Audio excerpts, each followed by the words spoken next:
Bukti baru berupa komunikasi terakhir Vina dengan temannya pada malam kematiannya, tanggal 27 Agustus tahun 2016, diyakini dapat mengubah nasib para terpidana dalam kasus tersebut.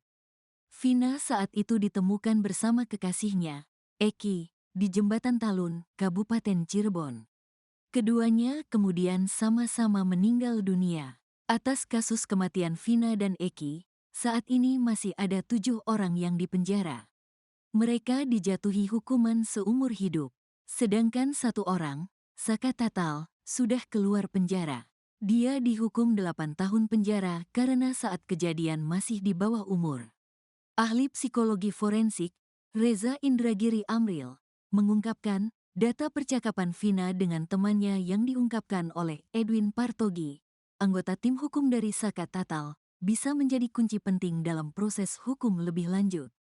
Ekstraksi data tersebut menunjukkan bahwa Vina masih berkomunikasi terakhir kali pada pukul 22.17 waktu Indonesia Barat, yang berarti ia masih hidup pada jam tersebut, ujar Reza saat diwawancarai di Cirebon, Jumat, tanggal 30 Agustus tahun 2024. Menurut Reza, temuan ini berpotensi meruntuhkan konstruksi pidana yang selama ini dikenakan kepada para terpidana. Alih-alih meninggal dunia pada jam tersebut, ternyata Vina masih dalam kondisi hidup. Sehingga, serta-merta meruntuhkan seluruh konstruksi pidana yang sudah dialami oleh para terpidana, ucapnya. Lebih lanjut, Reza mempertanyakan keaslian bukti tersebut. Nah, saya bertanya ke Polda Jabar dan ke Divisi Humas Mabes Polri, apakah bukti yang ditemukan oleh Edwin Partogi itu valid atau tidak? Ataukah itu bukti palsu, ucap dia. Jika terbukti valid, Reza menilai alat bukti tersebut dapat dimanfaatkan oleh kedua belah pihak.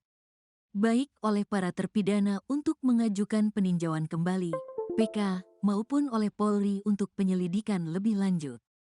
Bukti komunikasi elektronik ini lebih penting dari semua bukti saintifik lainnya. Perkiraan saya, kalau bukti komunikasi elektronik ini dihadirkan di sidang PK para terpidana, maka hitung-hitungan di atas kertas, nasib para terpidana akan berubah 180 derajat. Dari terpidana, menjadi orang bebas merdeka, katanya. Menurutnya, kehadiran bukti ini juga berpotensi mengakhiri misteri kasus Vina Cirebon yang selama ini menjadi tanda tanya besar.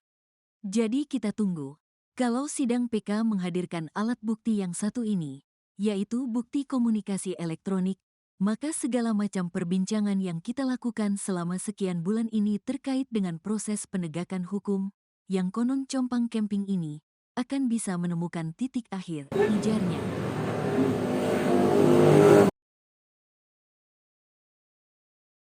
Dede alias Dede Riswanto, salah satu saksi kasus Vina, didesak untuk dijadikan tersangka atas kesaksian palsu.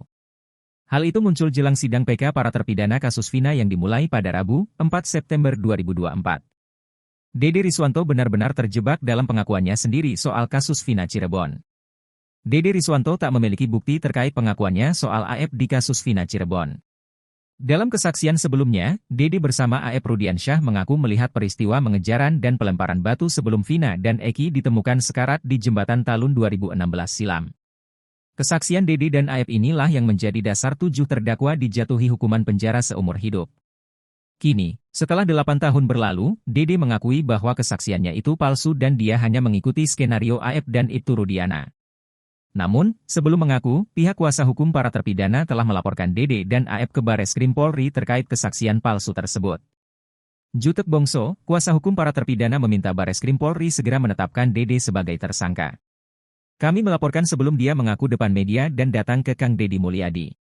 Dan dia sudah mengaku di depan umum dan tim kuasa hukum bahwa kesaksiannya saat itu palsu, kata Jutek dikutip dari tayangan salah satu TV swasta pada Jumat, 30 Agustus 2024. Menurut Jutek, dengan Dede menjadi tersangka, maka akan ada bukti yang terkonfirmasi bahwa kesaksian yang digunakan untuk menghukum 7 terdakwa adalah kesaksian palsu. Belum terlambat Bareskrim untuk segeralah diperiksa dan ditetapkan tersangka, pinta Jutek. Menurut Jutek, sudah jelas bahwa Dede mengaku memberikan keterangan palsu, sehingga polisi tidak perlu berlama-lama untuk menetapkannya sebagai tersangka. Kalau Dede sudah ditetapkan tersangka, AF tinggal nunggu waktu diperiksa dan jadi tersangka, tegasnya.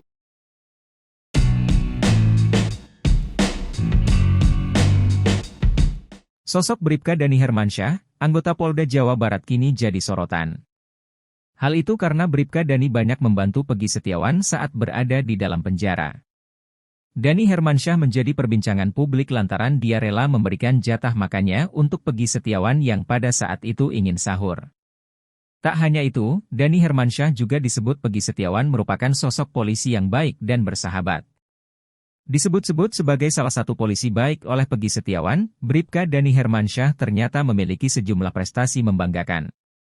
Pertama kali bertugas di Brimob Kelapa II, Kota Depok, Bribka Dani Hermansyah mengaku mendapat banyak pengalaman selama bertugas di kepolisian.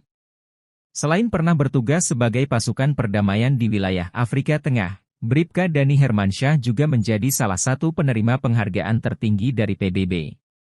Di mata Dani Hermansyah, Peggy Setiawan merupakan sosok yang tak bertingkah saat di penjara. Dani Hermansyah menegaskan, jika Polda Jawa Barat menciptakan suasana di dalam penjara menjadi religius.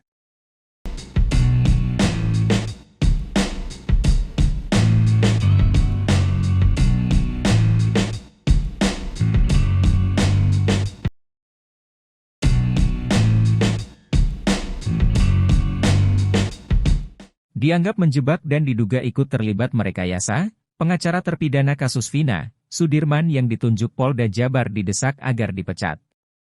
Hal itu diungkap oleh Ketua Indonesia Peliswat Sugeng Teguh Santoso. Sebab menurut Sugeng, pengacara itu telah menjebloskan Sudirman dalam rekayasa kasus Vina Cirebon.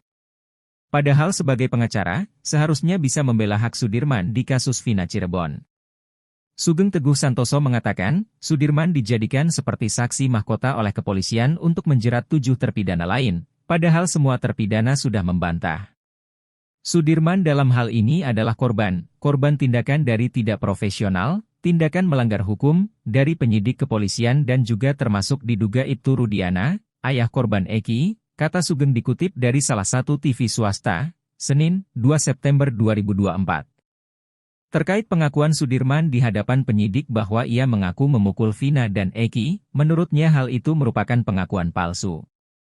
Pengakuan yang didapatkan karena tekanan fisik dianiaya, kata Sugeng. Apalagi dia dalam kondisi yang secara mental tidak sekuat 7 terpidana lain, tambahnya.